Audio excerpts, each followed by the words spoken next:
So why don't we get started, and then maybe we will have some other colleagues and interested join us along the way. My name is Ulrika Moder, and I am the Secretary General of the Swedish Red Cross, part of our international movement of humanitarians, and also part of an initiative like many of you working in different organizations where we try to work with innovative finance. As we know as humanitarians, but all of you working also in prevention and long-term development, integrated development solutions, the needs are increasing, while sometimes it seems that the funds are decreasing, or sometimes they are decreasing in a way, but of course there are other ways of mobilizing funding, and that's why I also would like to invite you to look closer into the initiative of the Innovative Finance Hub that we have created within the Red Cross movement. And we very much look upon ourselves as part of a broader network, like we are here today discussing humanitarian blended finance for water beyond grants for sustainable impact. So we would very much like you to check in, and I can post, and colleagues can also post on in the chat box also more information if you would like to join us in our efforts and see how we can perhaps be of support, but also share some ideas forward, as we will do in this event today. But with that, and with also the ask for you to think along the way, if you would like to ask questions, or if you have things that you would like to add to the discussion. I mean, it's a quite brief presentation, but there is also a moment for Q&A towards the end. So please do place your comments or questions perhaps, and if you want to raise your hand also in the chat box, and then we can prepare for that Q&A session. And I would also like to ask all those of us who will speak to try to keep the time so that we can make the most out of this session. And with those few words, just welcome once again on behalf of the Innovative Finance Hub of the Red Cross. And my name is then Ulrika Moder from the Swedish Red Cross, Secretary General. And I will now hand over Elodie to you, Elodie Bruder, who will give us the opening session, and you will present who you are. Over to you. Thank you. So welcome everyone. I'm Elodie Bruder. I work for the ICRC in the Water and Habitat unit. I spent a lot of time in the field, but the past few years I've been at the forefront of piloting, testing, and with my colleagues bringing together what we call the Humanitarian Blended Finance. So I'd like to introduce you to this session, and I would like to start with one figure. One figure to keep in mind: 45 years. This is the average duration for an ICRC operation today. So think of that, 45 years. What we call crisis, in reality, those are protracted situations that span for generations, not one generation, but several generations. Let me add a few other figures. More than 340 million people right now across the globe are in need of humanitarian assistance. We usually have a consensus that at least 50 million of those people who are affected by armed conflicts, they live in urban settings, meaning that they depend on centralized services and complex systems. Third figure. By 2030, the projections say that close to 60% of the world's extreme poor, they will be living in fragile and conflict-affected settings. And the last figure or metrics I can say is half of the humanitarian needs went unfunded in 2024. And you all know that 2025 and the following years, we are in troubled times and further cuts are coming on the way. So the needs are rising, but the funding is definitely not. So what does it mean? Well, it's a game changer. It means, first, we need to think long-term. We are not talking about short-term crisis. We are talking about generations crisis, and we need to think long-term in terms of impact and sustainability so that we can bring durable, affordable, and resilient water system. And we need to think long-term in terms of flow of money, in terms of funding, but most importantly, financing beyond funding. So that's the first point. Second point, we need complementarity of expertise. And the third point, traditional grants, they are no longer sustainable on their own. On their own, that's important. Grants have the role to play, but not on their own.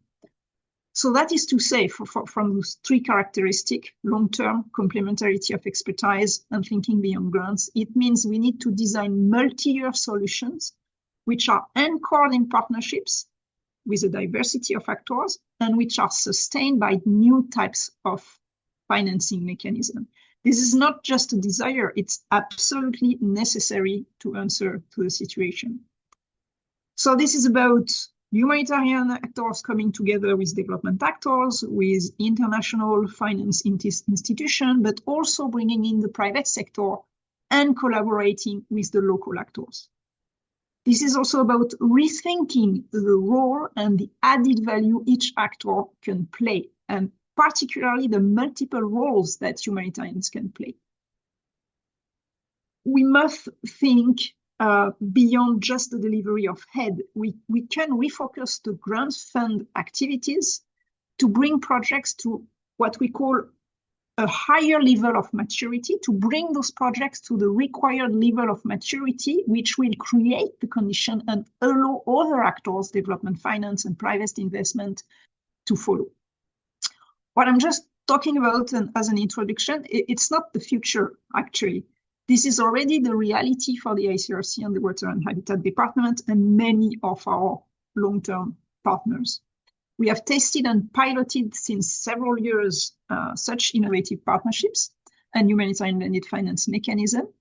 And I would just like to say that today, what was a few initiatives is now a scalable and replicable pipeline. I will just mention three particular projects which we are really pushing at the moment. There's one project in Nigeria for 2.5 million people, a project in Yemen for 1 million people, a project in Cameroon for 500,000 people. Beyond those projects in Middle East and Africa, which we have already tested. So this is a reality. And with this introduction, I really look forward to the discussion, exploring with you how humanitarian blended finance can help us transform the way we work and respond to the need of the population. Back to you. Thank you. Thank you, Elodie. And I will pass over directly to you, Abdulrahman Diop, who will continue and introduce us to this important topic and also introduce herself. Over to you. Thanks everyone, and thanks Elodie for setting the stage. I think one point that is important that you mentioned is the need for multi-year solutions, which means we need to now start thinking about multi-year funding or financing approach, right? And let's start with a quick reminder of what blended finance is and why it's important, especially in development and humanitarian work. So we all know that blended finance refers to the strategic use of public or philanthropic funding, such as government grants or donor support, to attract private investment into projects that serve public good. So this includes things like expanding health services, building clean water system, or improving education infrastructure in areas where private companies alone would not invest due to the high risk or the low financial returns, right? So on the right-hand side of the slide, the visual illustrate how it works. At the foundation, you have development funding is used to launch the project and absorb some of the early risk. This capital flows into a blended finance structure designed to combine different sources of funding in a way that that makes the opportunity less risky and more attractive to private investors. So with risk reduced, private capital enters the project, helping scale impact and ensure long-term sustainability. So blended finance is growing in the development sector. We all know that, but it remains underutilized in the humanitarian context. And for us, that's a missed opportunity, right? So, and we believe that with the right structures and partnerships, we can begin to use blended finance to unlock more resources for these communities that are affected by crisis, conflict, or poverty, right? So we can move beyond short-term aid toward long-term resilient solution. 45 years is a long duration, right? I don't think knowing that going forward we should be thinking about short-term. I think when we look for funding solution, we need to explore long-term kind of funding solutions. So and blended finance can play that role. Moving to the next slide. Now, what is humanitarian blended finance, right? Because you have blended finance in general, but there's this concept of humanitarian blended finance that we're introducing, and these slides actually break down what we mean by humanitarian blended finance, right? So, or HBF. So at its core, HBF is about combining the strengths of three different worlds: humanitarian funding, development finance, and private sector investment, to deliver impact in fragile and crisis-affected settings. So if you look at the diagram in the center, it shows how these three areas come together, right? First, we have humanitarian capacity or funding, or humanitarian capacity and funding. This is what humanitarian actors bring on the table. They bring people on the ground, they bring a deep local knowledge, and also often grant funding, right? Not always, but often grant funding. So this is critical for reaching vulnerable communities and designing the relevant solution. So second, we have development financing. So this include concessional loans, guarantees, and other tools that public and multilateral institutions use to support long-term development, especially in low-income countries. And third, there is the private sector participation. So this brings market-driven expertise, it brings innovation, it also brings larger pool of investment capital that can scale the impact. And you mentioned blended finance happened in the middle, so where the three circles overlaps. It's about using humanitarian resources in a strategic way to attract development and private financing. So the goal is to fund projects that help communities recover, rebuild, not just survive a crisis, but actually move toward lasting development. So in a short, and I think Elodie talked about it earlier, we're not talking about replacing humanitarian aid, right, or grant, right? We're talking about using it like humanitarian aid or using humanitarian capacity in a more powerfully way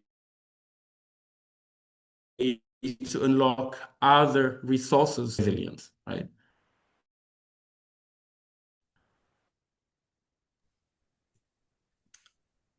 I'm not sure. Maybe moving to the next slide where we can find. Yeah, we lost you for a moment, but please do continue.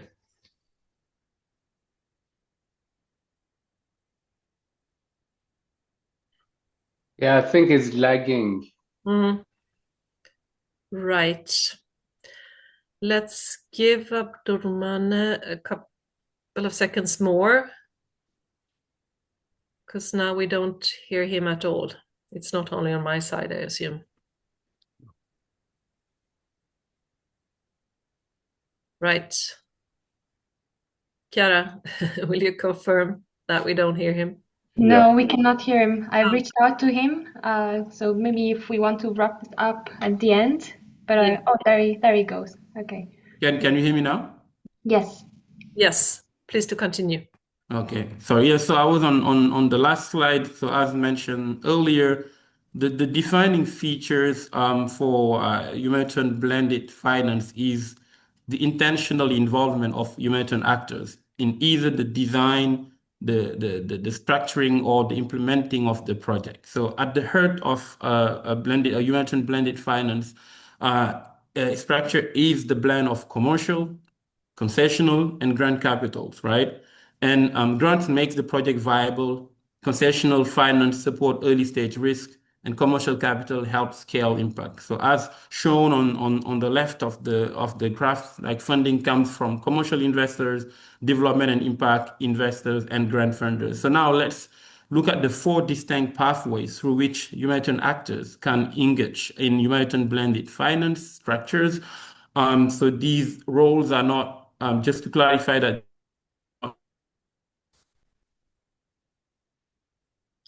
Seems like we have a weak connection.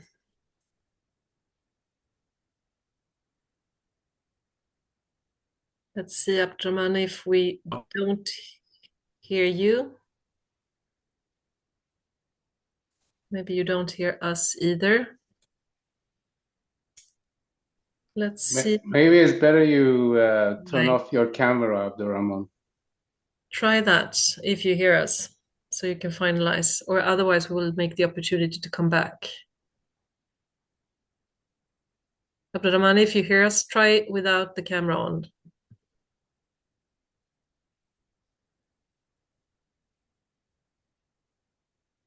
Let's move on. Okay.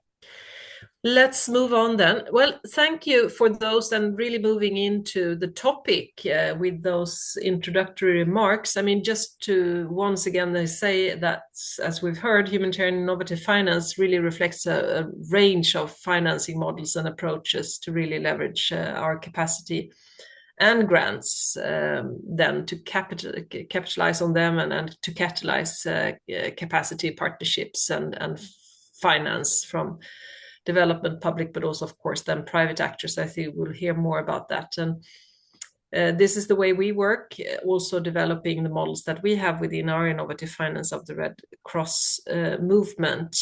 We really want to broaden our resource base, and we want to focus on fragile settings. One of the concerning trends that I've been monitoring in many different capacities throughout the past years is that while you would think sometimes that humanitarian funding is safeguarded within the shrinking development budgets, at the end of the day, we see ODA moving up the ladder to middle income, higher income, and many of the most protracted fragile settings are actually left behind. And of course, there is no way that we as humanitarian can respond to this, but we are arguing more and more for prevention and more integrated development solutions that we need to find together with others as well.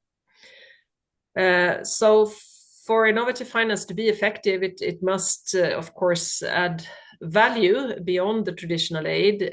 We need to find ways of doing this. And we've been looking at ODI, outlining 3 types of additionality with regards to impact, where we really need to see impact on a long-term basis. That's sometimes difficult for us as humanitarian workings on short-term projects, but really address, of course, and that we know how to do priority needs with priority groups, but do it at scale.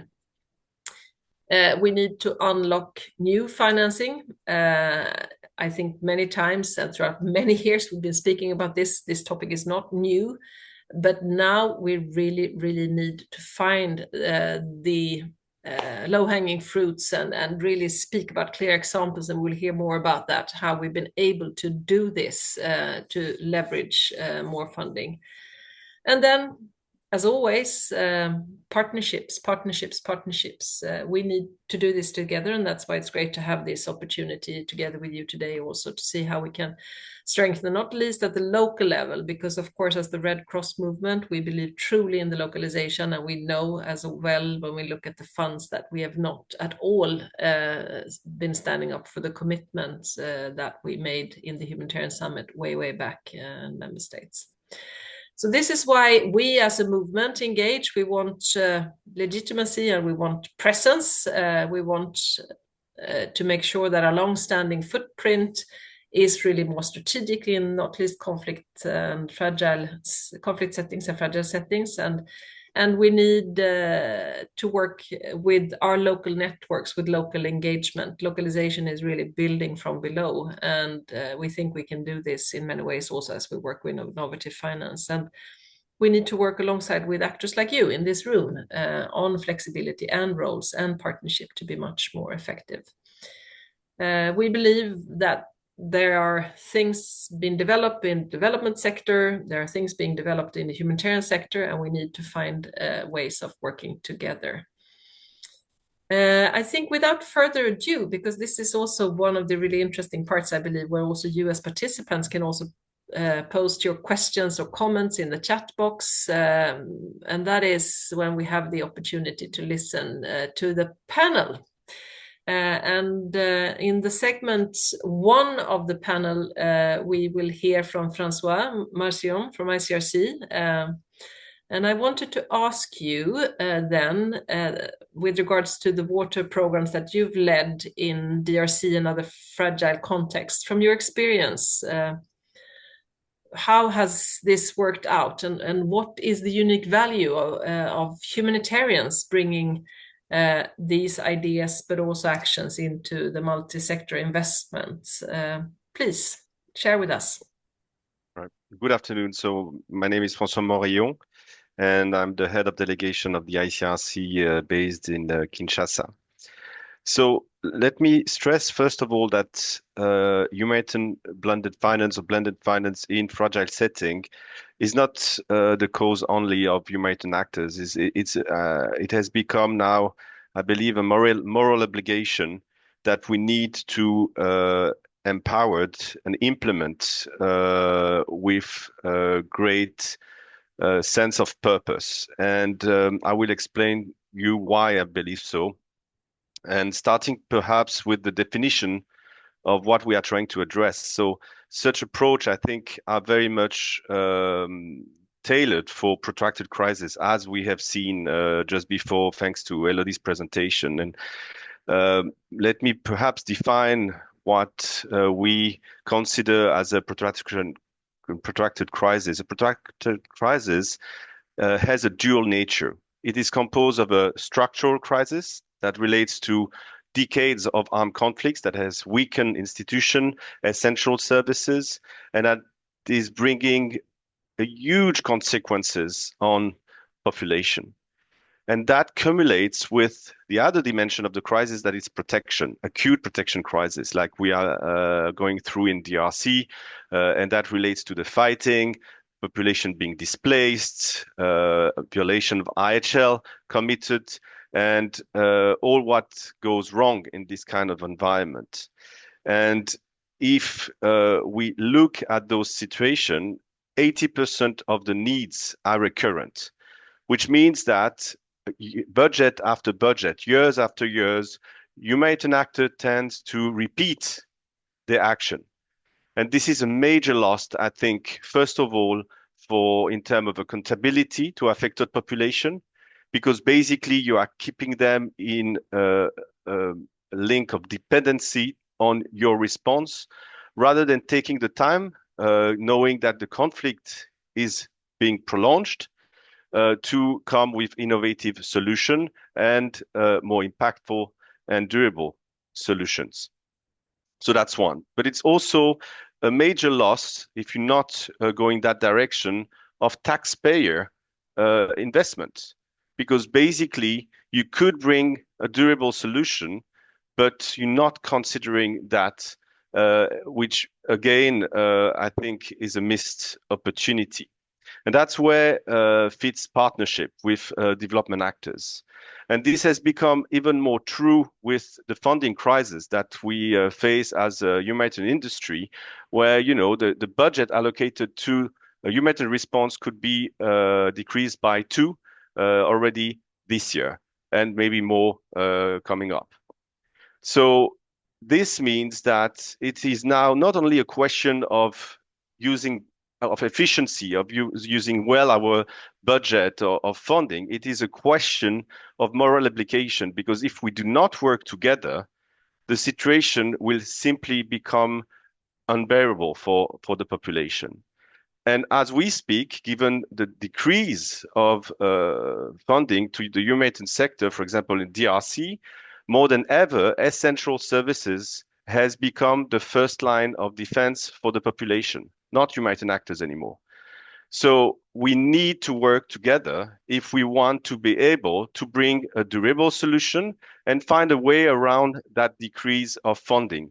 We have demonstrated with the World Bank and other actors that it works, that we can change our ideas into reality, and that we can bring a difference. And I think that's the essential message I'd like to share with you today. It's not a funding tool. It is about making a difference for the people we have to care for. So that's my first point. Second point relates to what I will call the boots on the ground. Humanitarian actors has the knowledge, the expertise, and can facilitate the work of incoming development actors to also invest in the wealth of knowledge and expertise they bring into fragile setting.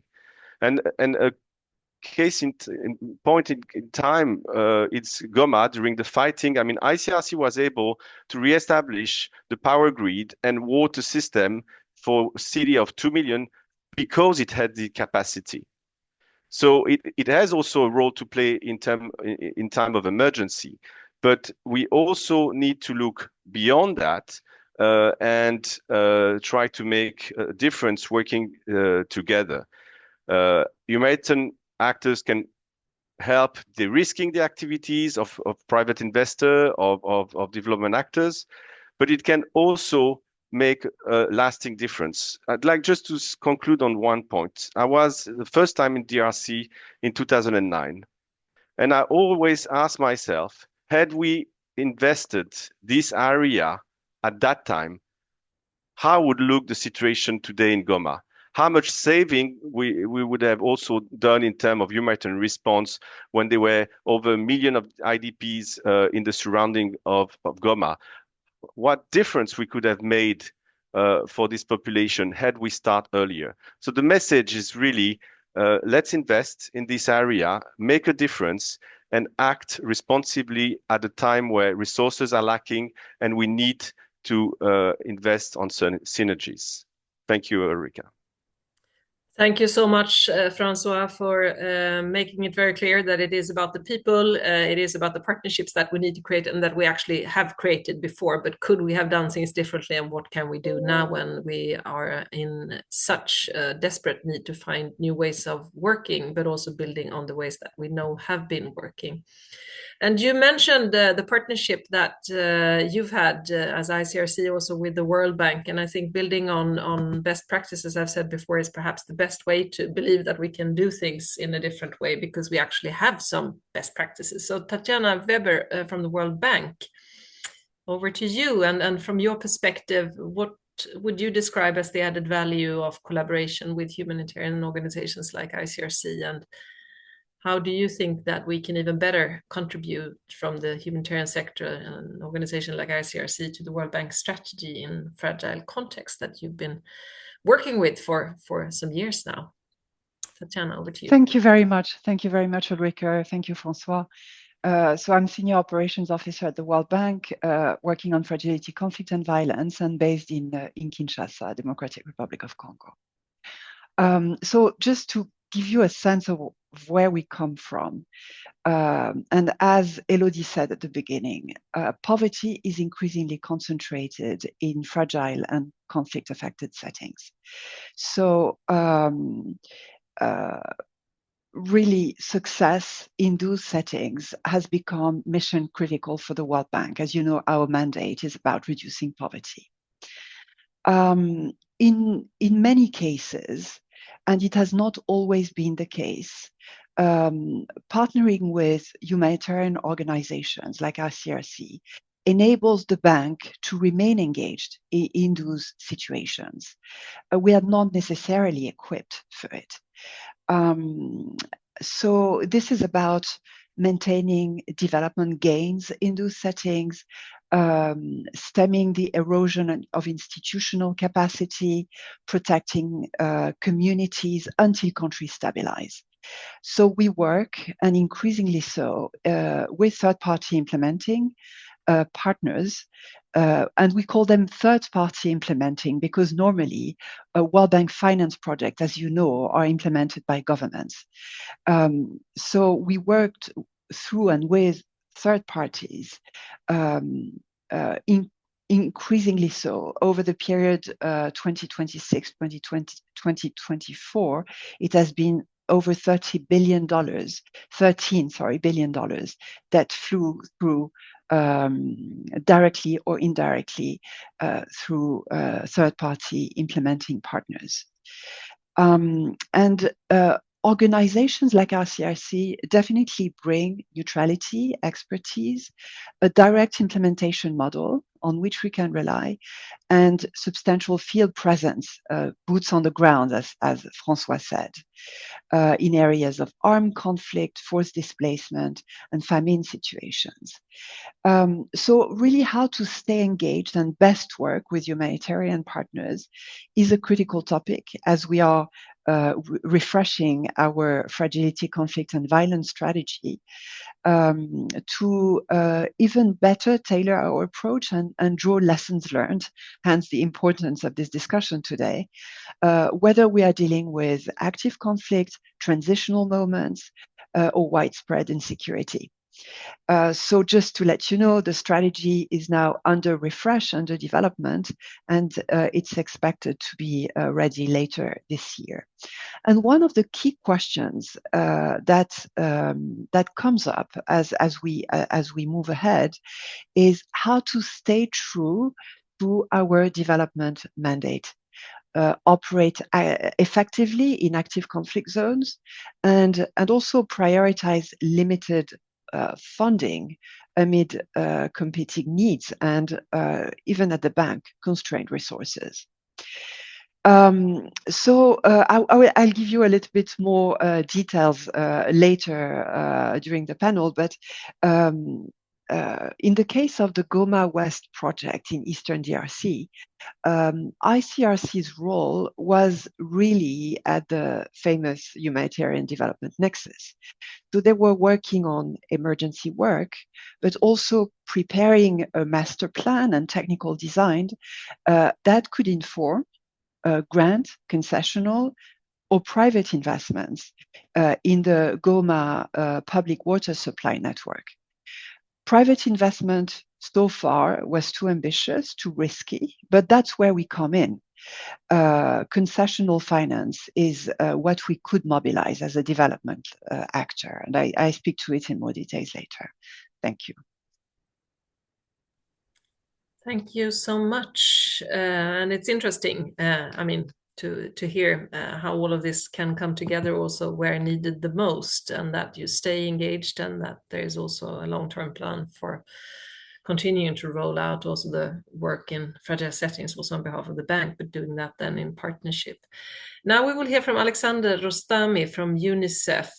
Of course, we would know that UNICEF operates in both emergencies and long-term development contexts. And I believe we will hear from you as well some concrete examples where you have also developed work with blended finance to bridge the two approaches, particularly in the WASH sector. So over to you, Alexandra, and we will get some, I think, food for thought. And do use the chat box if you have comments and questions as well, because we'll, of course, give you the opportunity in the Q&A later on to also engage with the panelists. But now over to you, Alexander. Thank you so much, and thank you for having me. Do you hear me, everyone? Well? Yeah. That's good. But also, thank you, Elodie, Abdurrahman, and Francois, and Tatiana for your presentations. I mean, most of you, we've been part of meetings since 2019, and 2019 was the first time I met Juan and the new financing modalities team when I was working for the guarantee unit in SIDA, and we start talking about Goma. And now we have the Goma West project, which was a collaboration between SIDA and ICRC. And that takes us to the multi-stakeholder nature of blended financing. It needs to be several partners. And at UNICEF, we have several initiatives already implemented within humanitarian setting. We have the Today and Tomorrow initiative, which is about investing in today to build resilience in humanitarian setting, and then have parametric risk insurance for the tomorrow if something happens. We have the vaccine independence facility, which is supported by a guarantee from SIDA, which bring the risk down for those countries where this vaccine initiative being implemented. So through guarantee, we take the price down and we can mobilize more vaccines. We have the World Bank instrument, which is a bond setup where we get fundraising today, but we repay it with fundraising from tomorrow. I think these are good examples, but still not the type of example we've been talking about, because none of them are so long-term. multi-year. It's kind of products, which is like a medicine, which makes the challenges easier to solve with. But what we are talking about today, it's really that multi-year planning together. And that's where takes me to the revolving funds for sanitation we piloted in Togo, Ghana, and Nigeria a couple of years back. And it's about many countries in sub-Saharan Africa having open defecation rate of 30 to 40%, millions and millions of households not having access to decent sanitation. When we're talking about millions of new toilets needed, it cannot be solved with grants. It's just impossible.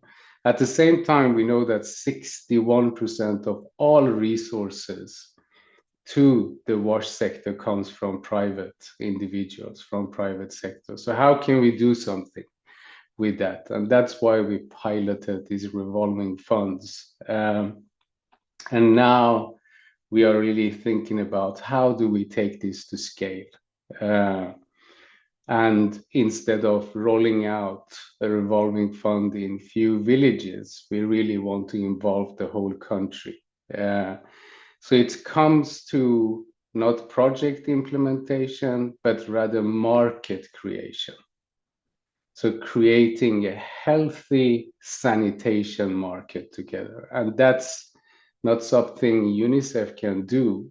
It's not part of our mandate, but we can, as UNICEF, create an enabling environment. We can create demand. We can do behavior change. We can do financial inclusion so that these households know what the loan is before they borrow. To make small and micro enterprises becoming formal rather than informal. And then hopefully having a guarantee from Sweden and Denmark, which de-risks African Development Bank to allocate resources to national financial institutions.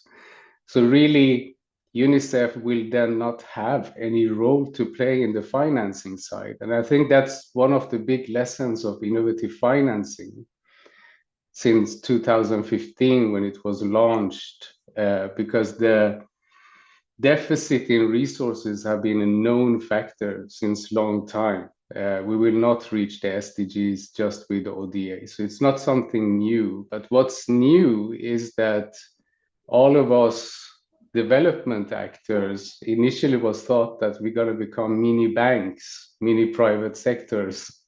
But I think we can do innovative financing just by doing what we are good at just a much bigger scale, but with new set of partners, like World Bank, like regional bank, like private sector, governments. And back to World Bank, I was seconded from the Swedish government to UNHCR during the refugee crisis of Syria in Kenya, when we piloted a new way of handling refugee crisis. And the partnership with World Bank's fragile and conflict team, that's when we did the Kakuma as a marketplace study. It was the first time a refugee setting was looked at as a market. At the time, it was something new, but that study really opened up for many investments to come. But it was 2016, and we see the fruits of those investments today. And that's something which is key when we think about innovative and blended financing, that it's long-term in nature. Nothing will happen quickly. Over. Thank you, Alexander. And indeed, I mean, I stress as well that we have done quite a lot. We need to learn from those best practices and scale it up, because while we have known for a long time that we won't solve the world's problem or leverage the opportunities with ODA, I mean, definitely we know that's been really valuable funding. And that's why we also now need to build on the experiences that we have. So great to hear from you and how you've been doing that in partnerships also in the settings that we are focusing on right now, and the most difficult ones as well. We will come back as well to this, but before that, I think it's time and a really good opportunity, Anis Sakrani from Grundfos, to listen to you from the private sector angle, even though colleagues here have been, of course, explaining the whole of the setting with regards to partnership. Grundfos, I mean, you place great emphasis on carrying a water access agenda. So we would, of course, like to hear how you believe blended finance support can work and move with the private sector impact aspirations, even then perhaps in refugee camps or in the most difficult settings. What's your view on this and your experience and ideas forward? Over to you, Anis. Yeah, thanks very much, Ulrika. And a pleasure to be here. And I'm sorry if you can hear any noise behind me, but I'm actually at the event and sitting on a box, being part of this session. So just to give you a little bit of a taste of the background of Grundfos, so you understand where we're coming from, because I think for me, one of the key issues in establishing an innovative approach to financing for fragile settings, which are already super risky, is to understand each other. And Grundfos started in 1945 at the end of a war. So we were created out of a conflict situation because there was a lack of supply equipment, and a blacksmith in the middle of nowhere in Denmark took it upon himself to actually build irrigation solutions for his neighbors. And because of that starting point, because our founder basically understood what it was to come out of a conflict, to be in a situation of desperate need, we as a value-driven company are very much invested in the long term. And therefore, we've had a partnership with ICRC, a very close and valued partnership with ICRC in various settings, and continue to do so. And I think what is key for us as a starting point, it's something that we have to work on continually because it doesn't come naturally, but is to realize that we have a shared vision, we have a shared agenda. If we forget that we are the private sector just for a second, we're also people. There are a lot of statistics around how dire the situation is. And I think, you know, as the Alexander and Francois have been talking about, there is this burning platform. And so as this value-driven company, we want to understand, how do we do more than the north? How do we do more than being a supplier of water pumping solutions? So the work that ICRC is doing in terms of building this project pipeline for the innovative, for the blended financing mechanism, is a way of actually bringing companies like Grundfos into a space that we wouldn't normally have entered into. And we've mentioned the word risk a number of times in this conversation, and that's what it's all about. It's also about risk for the private sector. Why would we go into the DRC? And Francois, I was there in 2005 with Médecins Sans Frontières, and I remember the dire situation, and not a lot has changed, unfortunately, if not got worse. And so exactly for that reason, how do we support organizations like the ICRC in developing sustainable solutions that actually ensure that we leave no one behind? Because if I remember correctly, that was actually what we said when we agreed to the SDGs, that we would leave no one behind. So this kind of mechanism is really important to then attract the partners into the space, which wouldn't normally play a role because the risk would just be too high. And somebody needs to lead that charge, which is fundamentally what ICRC is doing. And create those markets that Alexander was talking about. And the work that's being done is getting to the stage where for example, in DRC, Grundfos has now actually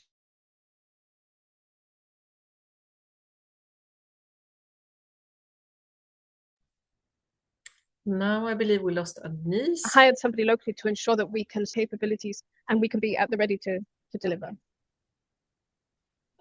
Sorry, can you hear me? Yes, we can. We lost you for a short, brief moment. Maybe it's better, Anis, you just turn off your camera. Yeah. Yeah. Okay. Can you hear me now? Yes, we can. Please. So where did you lose me? Because I was rattling on. No, I think we lost you just a sentence ago. Okay. Yeah. So the last point was just that, you know, exactly as Alexander said, this type of initiative is creating markets that wouldn't don't exist today for the private sector. So, you know, we wouldn't consider going into the DRC and having a local presence if it wasn't for the fact that ICRC had done this initial work. And actually to define projects that then become commercially attractive for a private sector player to engage in.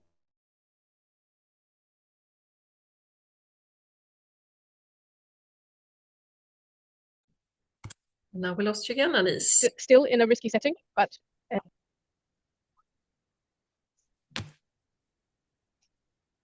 we lost you when can you hear me now?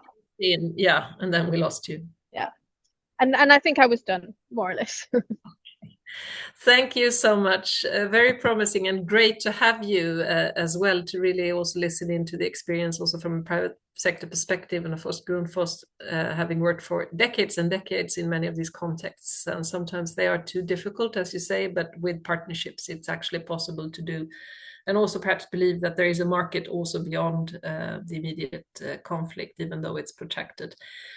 I think we've already been touching upon some really interesting examples of where we can move from innovation to scale. But this is the headline of the last segment of the panel discussion. And as I watch the time, Francois, immediately over to you from the ICRC perspective. When you look at additionality and how we can work on partnerships to scale, what would be your main ideas or inspiration that you can bring, looking at also peace building and stability in protracted crisis? Over to you. Thank you. I think the first one is, it's a formidable journey. I started investing in this actually for Goma West in 2016, and I have learned so much, frankly, from those interaction. Then moving to other contexts, but coming back here and witnessing that approach being a success for me has been a thrill, because I very much believed in it. I thought it was the right call, and I'm so pleased that a group of delegate and partner who came after had the same feeling and made it a reality. So first, as personally as the journey in co-creating that initiative has been fantastic, and gives me now some element of foresight I would not have in hand to develop going forward. In terms of scalability, this has been replicated in many different contexts now, in Mozambique, in Nigeria, in Niger, in other parts, on other continents. So I think the scalability is not to demonstrate anymore. I would add that another great added value has been also the dividend for peace, in the sense that it does bring productivity gain. There has been a study by WHO that demonstrated that every dollar you do invest on potable water is transformed into a gain of productivity by 4 for the population. So, for example, if you come up have a gain of productivity of 240 million for the population that is being touched quite soon after. And I think that that's an additional one. And last but not least, and this is something I think we should work more together, is also how to engage between different partners, being from development as humanitarian into engaging and mobilizing to secure that essential services do remain considered as a protected area. Because we witness in more and more conflict that it is becoming very much politicized. And I think this is our collective duty to also take a stand and engage with key players so essential services remain considered as something that is due to the population, that is protected by international humanitarian law, and that needs to be not only preserved, but invest on. Right. Thank you, Francois. And Tatjana, then from the World Bank perspective, you've mentioned the work in DRC. What lessons, you touched upon it already, but still, I mean, bring us kind of best inspiring ideas when you look towards the future with regards to the ongoing collaboration, and how you also believe, perhaps with your view, even though you are where you are right now, how this could be replicated, I mean, through the World Bank network in fragile settings, but then, as you said, I mean, only being implemented when there are local actors really anchored with boots on the ground. So yeah, give some ideas forward that could inspire. Yeah. Well, hopefully. Thank you very much, Ulrike. So I would say that from our perspective, there are perhaps the lessons are threefold. One is about sequencing and de-risking. We already all touched upon this aspect already, but frankly, in Goma West, as we said, early humanitarian investment covered technical studies, secured access, and allowed urgent works to start. The ICRC also worked as a convener. So this whole thing reduced project risks. So we had already planned for financing for upgrading water supply infrastructure in Goma as part of early project design with a tentative allocation of 15 million. But 15 million was not enough to cover the whole scope. So in the absence of an additional financier at this stage, it's actually ICRC's upstream technical contributions that encouraged us and the government to bridge the financing gap from the project. So we increased our contribution, we scaled up our contribution from 15 million to 30 million. And it was at a time when we were precisely restructuring the anchor project, we were simplifying the menu of investment, and we were removing the less mature and the slower activities. So ICRC really enabled us to go fast and efficiently get to a quality tender package. So that's about the sequencing. Then comes the complementarity of roles, which also requires to understand each other, as Anise said. So the humanitarian partner manages the first phase in a high-risk environment, and then the bank, a bank like ours, can bring larger scale financing and support the authorities on operation and maintenance of the infrastructure built.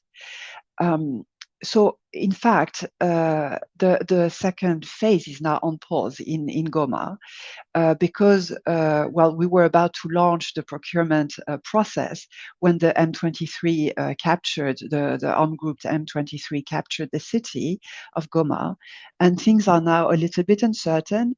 But if the DRC government expresses interest in third-party implementation of the works or part of the works in the current context, then the bank would consider this option and assess also the implication and risks. And one of them is around the ownership of the assets that would be built. So water supply infrastructure belong to the national water state-owned enterprise, not to a local government, and would be on their balance sheet if built. But how to work in a context where an armed group under international sanctions has appointed their own staff at the Goma office of the state-owned enterprise, and Kinshasa and Goma don't talk to each other.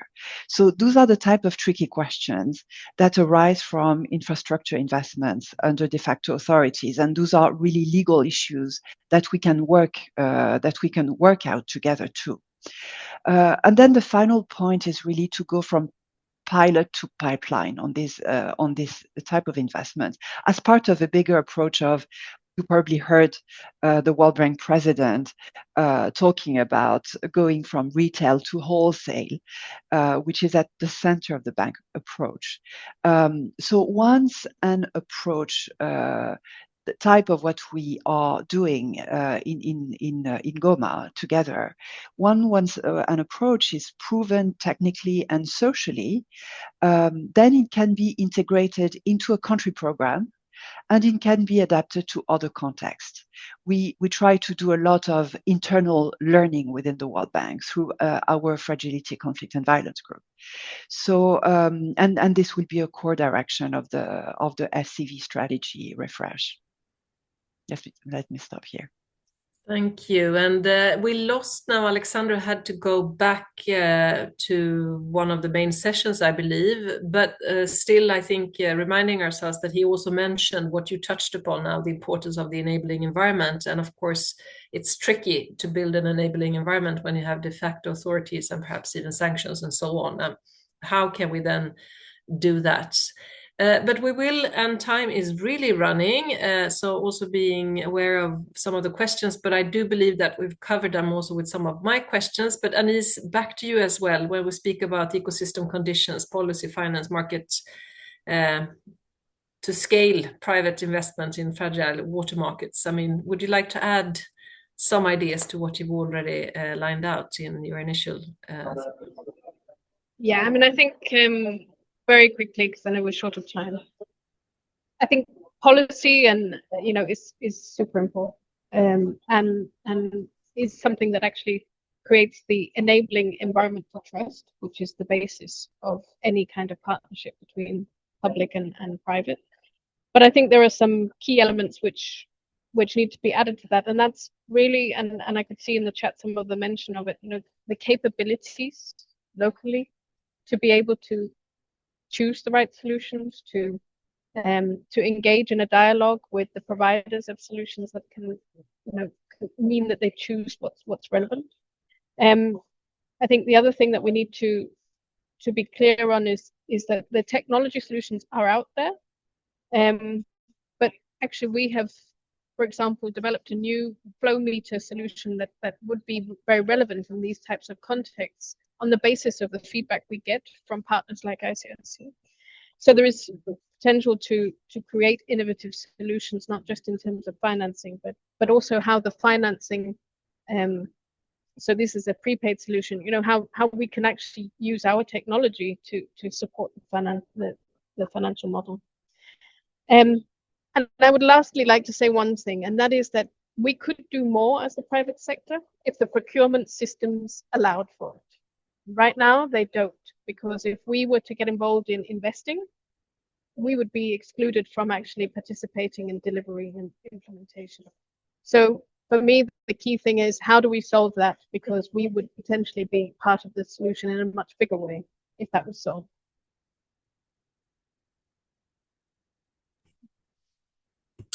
Thank you. Yes, one of my favorite topics in different roles I've had, both when I was with UNDP the past years, but also with the Swedish government before that. We should have worked, I think, more on SDG-aligned procurement, and I think it would have brought a lot of benefits also in times we're in now, when we really need to make funding, finance scalable with increasing needs and decreasing ODA. But great to have had so many concrete examples from you in the panel, from the introduction and the remarks we've had from colleagues there. We have run out of time, but I'm looking at the chat box, and I do hope that many of you will have the opportunity to meet each other. You know where to find each other through this event. And we are, of course, more than ready, as I said in the very beginning, to use our innovative finance platform of the Red Cross movement, the experiences we have with the colleagues from ICRC that we've heard from today, to make sure that we can do our part and really bring from the local networks that we have both best practices, but not least also scalable practices. So I believe with those few words towards the end, I'm not aiming at summarizing what have what has been said, but rather really invite you to look out for each other and to use our platform and other platforms that are there, and yeah, work together in partnership to make some of the best ideas more scalable. So on behalf and for you to be able to move into the next sessions, we're closing this one and looking forward to concrete work together, but also concrete ideas that we can move forward with. Thank you so much for your attention, and visit the website that we have here online now. And Thank you, Rebecca. thank you to all the panelists.